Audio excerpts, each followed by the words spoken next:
ഇതാണ് രാജസ്ഥാനിലെ ബിക്കാനേർ എന്ന് പറഞ്ഞ സ്ഥലത്ത് ഉള്ള കർണിമാത ടെമ്പിൾ. ഈ ക്ഷേത്രം 1530കളിലാണ് നിർമ്മിച്ചിരിക്കുന്നത്. ഇവിടെ കർണിമാത ഒരു ശക്തിയുടെ മൂർത്തി ദേവിയായിട്ടാണ് അറിയപ്പെടുന്നത്. ഇത് ഈ അമ്പലത്തിൻ്റെ ശ്രീകോവിലേക്ക് വരി നിൽക്കുന്ന ഭക്തജനങ്ങളാണ്. ഇന്ന് രാവിലെ തന്നെ ആയതുകൊണ്ട് തിരക്കെല്ലാം കുറവാണ്.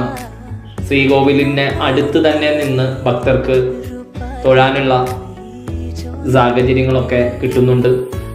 ഈ അമ്പലത്തിൻ്റെ പ്രത്യേകത, ഇവിടെ 20,000-ൽ അധികം എലികളാണ് ഇവിടെയുള്ളത്.